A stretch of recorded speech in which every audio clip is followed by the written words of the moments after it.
5ই আগস্টের আগে যেমন স্বৈরশাসক ছিল, আবার তার চেয়ে আবার সেটা কতটা যে প্রকট আকার ধারণ করেছে, মাজার শরীফে হামলা হয়েছে। এই মাজার শরীফে হামলাটা আনুষ্ঠানিকভাবে রাষ্ট্রীয়ভাবে কিন্তু সেটা 1932 23 সেপ্টেম্বরে শুরু হয়েছে আমাদের ক্যাবলা ভূমিতে। দেখুন, দিনের কেন্দ্রস্থল, এই যে আমাদের যে দিনের কেন্দ্রস্থল পবিত্র মদিনাতুল মুনাওয়ারা মক্কাতুল মুকাররমাতে দয়াময় আল্লাহ পাক রাব্বুল আলামিন প্রাণাদিক প্রিয় নবীর যেই দুনিয়ায় শুভ আগমন তথা ঈদে আজমের মিশন উল্লেখ করে বলেন, ওয়াল্লাযী আরসালা রাসূলাহু বিল হুদা ওয়া দীনিল হক, যে প্রাণাদিক প্রিয় নবীর যেই দুনিয়ায় শুভ আগমন হেদায়েত তথা কোরআনুল কারীম এবং সঠিক দিন অর্থাৎ পূর্ণাঙ্গ জীবন ব্যবস্থা নিয়ে সেটাকে কায়েমের লক্ষ্যে লিয়ুযহিরাহু আলা দ্বীনি কুল্লি, অর্থাৎ অন্য সকল মিথ্যা অবিচার জুলুম শোষণ অর্থাৎ কলেমা দ্বীনের সত্য মানবতার বিপরীত যে অপশক্তি আছে তার বিরুদ্ধে যে হকটাকে কায়েমের লক্ষ্যে।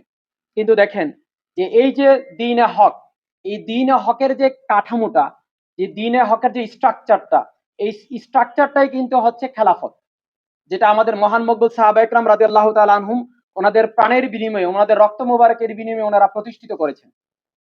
আর আমরা যদি বলি যে লিয়ুযহিরাহু আলা দ্বীনি কুল্লি, এই যে লিয়ুযহিরাহু আলা দ্বীনি কুল্লির যে কাঠামোটা, যেটা ভাজ্যত যেটা দেখা যায়, যেটার মাধ্যমে তারা কায়েম করে, এটা হচ্ছে মুলুকিয়ত। এখন আমরা যদি খেলাফত এবং মুলুকিয়ত এই দুইটা বিষয়কে যদি আমরা না বুঝতে পারি, তাহলেই কিন্তু এখানে আমাদের পরাজয় হয়ে যাবে। কারণ দ্বীনে বাতেলা যেই প্রসেসিং এর মাধ্যমে প্রতিষ্ঠিত হয়, এটা রাষ্ট্র ক্ষমতার বলে বলেন আর যেভাবে হোক, সেটা প্রতিষ্ঠিত হয় মুলুকিয়তের মাধ্যমে। আর যদি আমরাও যদি হকের স্ট্রাকচারটা যদি আমরা কায়েম করতে চাই, তাহলে সেটা হবে খেলাফতের মাধ্যমে। সেটা বর্তমান সময়ে আমরা যেটা খেলাফত যেটা বলছি, এটা কিন্তু ওয়াহাবি সালাফি বা অন্যান্য বাতেলরা যে খেলাফত বলছে, এটা কিন্তু এই খেলাফত নয়।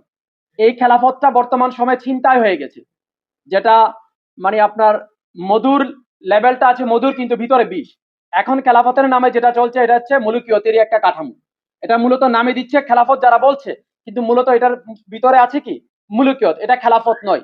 কিন্তু খেলাফতের যে কাঠামোটা বর্তমান যুগে যেভাবে কারবালার শাহাদাতে কারবালার আলোকে যেটা মহানিমাম তুলে ধরেছেন, অথরিটি অফ লাইফ আর state and world of universal humanity, যেটার কাঠামো হচ্ছে মানবতার রাজনীতি, মানবতার রাষ্ট্র এবং মানবতার দুনিয়া, এটা হচ্ছে খেলাফতের কাঠামো, যেখানে প্রত্যেকটা মানুষ তার অধিকার, স্বাধীনতা, নিরাপত্তা, মর্যাদা সবকিছু নিয়ে যেখানে নির্বিঘ্নে চলাফেরা করবে।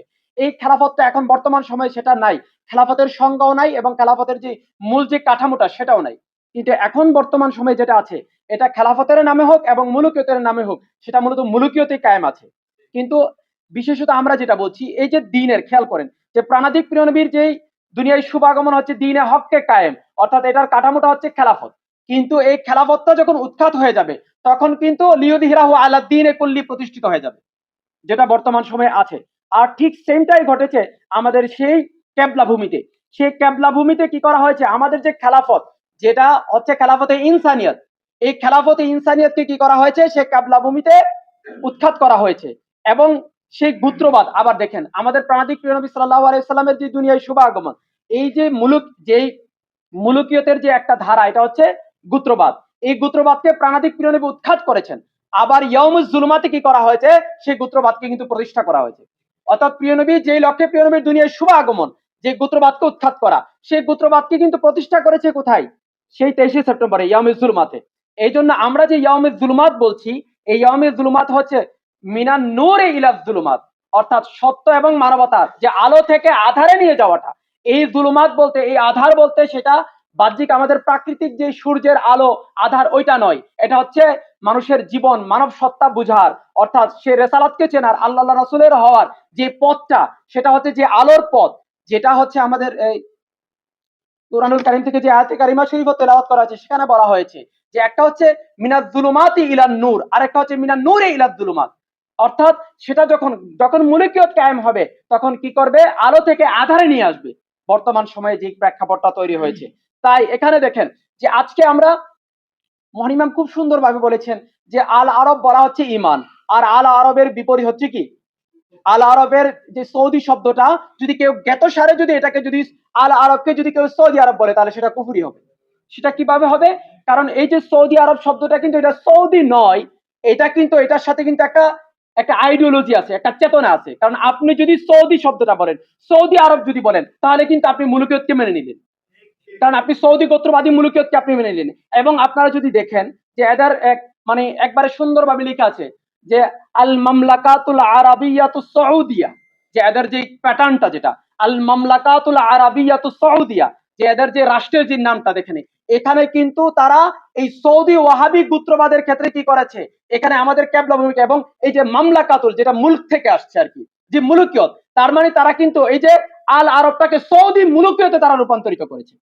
তো আপনি যখন বলবেন সৌদি আরব, তখন আপনি সৌদি আরব বলা মানে কি আপনি তাদের খুন জুলুম কুফর এবং ওই মুলুকিয়তকে গ্রহণ করা, মানে যেটা হচ্ছে আইএমএ জাহিলিয়াতের যে গোত্রবাদ, সেই গোত্রবাদকে আপনি গ্রহণ করে নেওয়া এবং আমাদের পাশাপাশি মুলুকিয়তকে গ্রহণ করা। এবং মুলুকিয়তের উৎস হচ্ছে কি বস্তুবাদ, বস্তুবাদের উৎস হচ্ছে নাস্তিকতা, যা থেকে উদ্ধার এবং মুক্তির জন্য কি আমাদের প্রাণপ্রিয় রাসূলের দুনিয়ায় শুভ আগমন। তাই এই কেবলা ভূমি উদ্ধার আজকে যদি দেখেন কেবলা ভূমিতে যেখানে দিনের কেন্দ্রস্থল, দেখেন আপনারা যদি সারা দুনিয়াতে যদি আমরা দেখি হাইয়া আলাল ফালাহ, মানে প্রত্যেক দিন 5 টাইমস মানে 5 ওয়াক্ত নামাজের মধ্যে আজান দেওয়া হয়, সেখানে কিন্তু বলা হচ্ছে হাইয়া আলাল ফালাহ, যে তোমরা কল্যাণের দিকে আসো। কল্যাণ, এই কল্যাণটা কি? কল্যাণ মানে সত্য, সুবিচার, মানবতা, অধিকার, সুরক্ষা, ইজ্জত, মর্যাদা, স্বাধীনতা, সবকিছু। এখন দেখেন যেখানে একটা পৃথিবীতে একমাত্র মুসলিম ধর্মে আছে যেখানে প্রত্যেক দিন 5 ওয়াক্ত নামাজের আজানের সময় বলা হচ্ছে হাইয়া আলাল ফালাহ, এই কল্যাণের দিকে আসো। কিন্তু এই কল্যাণের মূল সোর্সটা কোথায়? যেখানে মুক্তি সূর্যের উদয়স্থল, সেখানে যখন আমাদের প্রাণপ্রিয় কেবলা ভূমিতে যখন সেখানে যখন বাতিল জালেম অপশক্তি যখন কায়েম থাকবে, তখন বলেন তো সারা দুনিয়াতে কি কল্যাণ আসবে? কল্যাণ আসবে না। তাই আমরা যদি প্রকৃত অর্থে যদি হাইয়া আলাল ফালাহ, সে কল্যাণ যদি সেটা আল্লাহ রাসূলের পক্ষ থেকে যে কল্যাণ, সেটা হচ্ছে খেলাফতে ইনসানিয়ত, সেটা যদি আমরা চাই, সেটা যদি প্রতিষ্ঠিত হয়, তাহলে কল্যাণ পাবে, এছাড়া কি কল্যাণ সম্ভব নয়। কিন্তু আজকে অত্যন্ত দুঃখের বিষয় যে 93 বছর হয়ে গেল, কিন্তু এই কেবলা ভূমির নাম পরিবর্তন হয়ে গেল।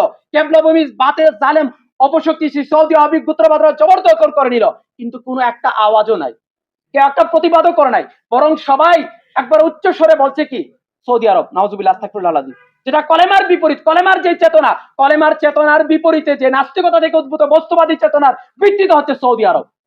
তো আমরা কি কলেমার চেতনা গ্রহণ করব নাকি আমরা বস্তুবাদী চেতনা গ্রহণ করব?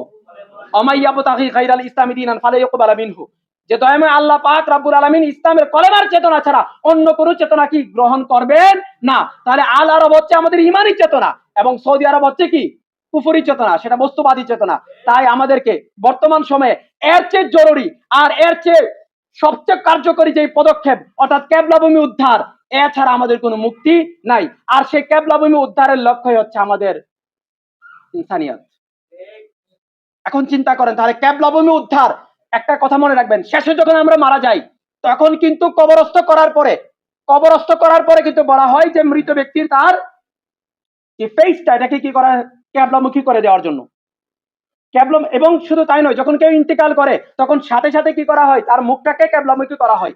এখন আপনি চিন্তা করুন, আমরা যখন মারা যাব সাথে সাথে কেবলামুখী করা হয়, কিন্তু আমি দুনিয়াতে থাকাকালীন যদি আমার যদি আত্মা জীবন জিন্দেগি যদি কেবলামুখী না হয়, তাহলে যদি সবাই যদি আমার ঘাটটা মোটকেও যদি কেবলামুখী করা দেয়, আল্লাহ রাসূল কি সেটা গ্রহণ করবে? তাহলে একমাত্র বলেন তো যে কেবলা ভূমি উদ্ধারের মিশনে কারা আছে? আমি, যেটা আমাদের আকীদা, যে যদি আল্লাহ রাসূল আমাদের যদি এখনো যদি মৃত্যু হয়, তাহলে আমরা এটা বলতে পারবো যে ইমাম হায়াতের ইক্তেদায় আমরা কেবলা ভূমি উদ্ধারের মিশনে আমরা ছিলাম। এটা আমরা বলতে পারবো। আল্লাহ রাসূল আমাদেরকে অন্য কিছু সেটা কবুল করুক আর না করুক, যদি আমরা প্রকৃত অর্থে জেনুইন যদি ইমাম হায়াতের গোলামিয়াতের দ্বারা যদি আমরা কেবলা ভূমি উদ্ধারের মিশনে যদি থাকি, আমরা মারা গেলে আমাদের সেই ফেসটাও যেদিকে থাকুক না কেন, কিন্তু আল্লাহ রাসূল সেই কেবলা ভূমি উদ্ধারের মিশনে আমাদেরকে কবুল করবে। কিন্তু আজকে কিন্তু সেটা নাই। তাই আমাদেরকে অবশ্যই কেবলা ভূমি উদ্ধারের মিশনে, তাই খেলাফতে ইনসানিয়ত এটা কিন্তু নিছক দলমত সংগঠন নয়, সেখানে আমরা কেবলা ভূমি উদ্ধার করব। যে কেবলা ভূমি উদ্ধার করেছেন আমাদের মহান মকবুল সাহাবা একরাম রাদিয়াল্লাহু তাআলা আনহুম, খুদ আল্লাহ রাসূলের সরাসরি উপস্থিতিতে।